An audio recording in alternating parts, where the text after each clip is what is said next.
बिस्मिल्लाहिर्रहमानिर्रहीम। अस्सलाम वालेकुम। आप देख रहे हैं प्रोग्राम हमारी बात और मैं हूं अब्दुल मजीद चांडियो। जैसा कि साबिक का वीडियो में मैंने डिस्कस किया था, टॉपिक वो था lieutenant general retired Asim Salim Bajwa के हवाले से, चेयरमैन सीपेक के हवाले से। और आज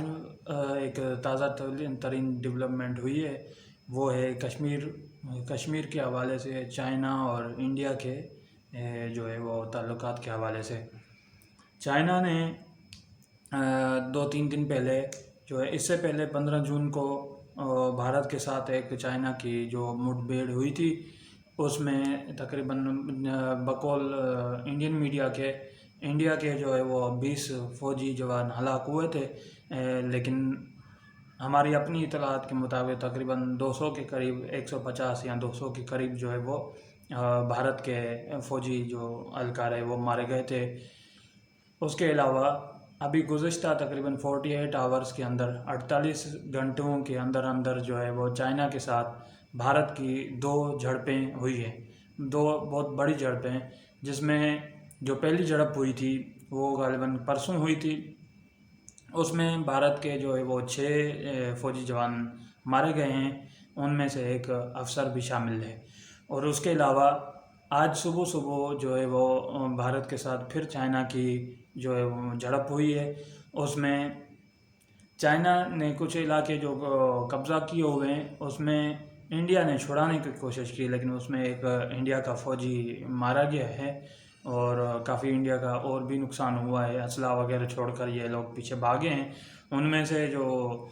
ज़ेर कब्ज़ा इलाके हैं चाइना के जो कब्ज़े में हैं, एक डेप्सांग का इलाका है और पेंगांगसू वैली है और गलवान वैली है, गलवान रिवर जिसे नदी कहते हैं गलवान, वो भी है। और लद्दाख का इलाका जो है वो है। और उसके अलावा फिंगर के इलाके हैं, फिंगर 4, फिंगर 3, 1, 2, 3 जितने भी हैं वो 1, 2, 3 जो हैं वो इंडिया के पास थे, लेकिन अब 3 तक जो है वो चाइना आ गया है। हमारे इतलात के मुताबिक, हमारे ज़राए के मुताबिक 3 तक जो है वो चाइना पहुंच चुका है। उसके अलावा जो परसों शाम को चाइना की इंडिया के साथ जो झड़प हुई, उसमें अरुणाचल प्रदेश के कुछ इलाके हैं जिसमें चाइना ने दावा किया है कि ये हमारे इलाके हैं और आप ये जो लोग हैं और जो इंडिया की जो उसमें डेवलपमेंट थी उसको रोक दे और इंडिया वापस चला जाए। मेरे हिसाब से ये जो है वो चाइना अब आगे बढ़ेगा, क्योंकि चाइना ने जो है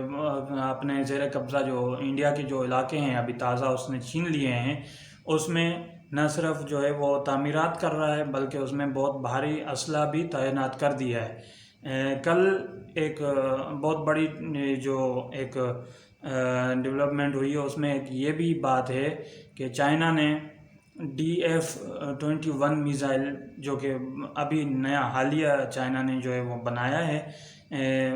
वो एंटी एयर डिफेंस सिस्टम है। मतलब उसको कोई भी किसी भी किस्म का एयर डिफेंस सिस्टम ना डिटेक्ट कर सकता है, ना ही उसको ख़त्म कर सकता है। तो ये जब उसने तैनात किया और उसका जब इंडिया को पता चला, बल्कि जैसे इंडिया को मालूम हुआ तो इंडिया के अंदर पूरे मीडिया पर, कल आप लोगों ने वीडियोस देखी होंगी, तो पूरे मीडिया पर जो है वो कोहराम सा मचा हुआ है। इंडिया बिल्कुल बौखला गया है। परसों एक मज़ाहिया बात सुनने में आई जब उसके चीफ ऑफ डिफेंस स्टाफ, ये मोदी का दोस्त है, जो कि रिटायर हो चुका था आर्मी चीफ, लेकिन क्योंकि मोदी का जो दोस्त है इसलिए जो है उसको दोबारा दोस्ती की वजह से बजाय इसके कि अलग करने के,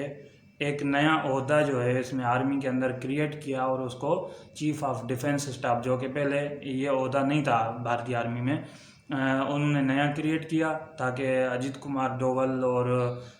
मोदी और RSS और ये जो उनका नया चीफ, ये जो पुराना चीफ था, ये सब एक साथ रहें। तो नया ओहदा क्रिएट करके उसको चीफ ऑफ डिफेंस स्टाफ के ओहदे पर तैनात किया। उसने कहा कि चाइना के जो हथियार हैं वो ऐसे ही हैं, वो किसी काम के नहीं हैं, वो सिर्फ उनका नाम बड़ा चल गया है इसलिए, हकीकत में चाइना कुछ नहीं है। تو اب میرے خیال میں آپ کو رکنا چاہیے، آپ کو پیچھے نہیں بھاگنا چاہیے۔ اگر واقعی وہ کچھ نہیں ہے تو آپ کو کسی قسم کی پریشانی نہیں ہونی چاہیے۔ برائے مہربانی آپ رکیں تاکہ آپ کو اندازہ ہو کہ چائنا کے ہتھیار جو ہیں وہ کچھ ہیں یا نہیں ہیں۔ آگے چائنا کیا ارادہ رکھتا ہے اور اس کی کیا جو اغراض و مقاصد ہیں، وہ کیا کرنا چاہتا ہے، تو اس کی وجوہات یہ ہیں کہ چائنا جو ہے وہ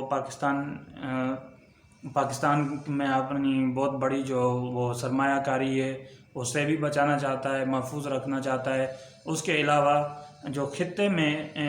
امریکہ کے جو الائز ہیں اس میں انڈیا بہت بڑا پارٹنر ہے، امریکہ کا بہت بڑا قریبی ہے، تو اس کو تھوڑا سا سبق سکھانا چاہتا ہے تاکہ جتنے بھی اس کے امریکہ کے پارٹنر ہیں اور امریکہ کے قریبی ساتھی ہیں ان کو جو ہے وہ کیونکہ ویسے براہ راست امریکہ اور چائنا کی جنگ جو ہے براہ راست تو نہیں ہو سکتی، ساؤتھ چائنا سی میں ہے تھوڑی بہت، لیکن اس میں بھی امریکہ چلا جائے گا، ایسا کوئی اتنا بڑا ایشو نہیں ہے کیونکہ چائنا بہت بڑی چیز ہے اور اس کے پاس بہت بڑی ڈیولپمنٹ ہے، جو کہ اس کے ساتھ رشیا بھی ساتھ ہے، اور اس کے علاوہ جو ہے وہ اور بھی بہت سارے ممالک ہیں، پاکستان تو ہے ہی اس کے ساتھ بالکل۔ رشیا کا ساتھ ہونا، رشیا ظاہری طور پر نہیں ہے ساؤتھ چائنا سی میں، لیکن پھر بھی جو ہے وہ چائنا کے ساتھ ہے، اسلحے کے اعتبار سے، خرید و فروخت کے اعتبار سے، انٹیلیجنس شیئرنگ اور سائبر وار کے حوالے سے، اور بہت ساری چیزیں ایسی ہیں کہ جس میں رشیا چائنا کے ساتھ ہے، اور ساتھ اندرونی طور پر بالکل کھلم کھلا نہیں، اندرونی طور پر جو ہے وہ چائنا کا ساتھ دے رہا ہے۔ لیکن کل ایک اور بات ہوئی ہے، اس میں یہ بات ہوئی ہے کہ چائنا، رشیا اور ترکی وغیرہ، پاکستان، ایران، یہ جو ہے نیا بلاک بنانے جا رہے ہیں، اور یہ اس کی میٹنگ جو ہے وہ طے پا گئی ہے کہ یہ جو G20 ممالک پتہ نہیں کون سی ہے کہ جو میٹنگ ہوتی ہے اس میں سائیڈ لائن پر ملاقات ہوگی ان ممالک کے رہنماؤں کی، تو یہ بات جو ہے وہ نہیں ہوئی ہے۔ تو انشاءاللہ تعالی پاکستان نے آگے جانا ہے، اور پاکستان اور چائنا بالکل ایک ساتھ ہیں، چائنا پاکستان کی مدد کر رہا ہے، پاکستان ایسے حالات میں اگر کوئی جنگ چھڑ سکتی ہے چائنا کی اور بھارت کی، تو اور اس میں کوئی اور ملک مداخلت کرتا ہے تو پھر ویسے تو چائنا اور بھارت خود ہی آپس میں نمٹ لیں گے، ایسی کوئی بات نہیں ہے، لیکن اگر کوئی تیسرا ملک جو ہے اس میں شامل ہوتا ہے تو پھر پاکستان ضرور کھلم کھلا جو ہے وہ ساتھ دے گا چائنا کا۔ تو امید ہے آپ کو ویڈیو پسند آئی ہوگی، لائک اور شیئر کریں، اور ہمارا یوٹیوب چینل جو ہے وہ ضرور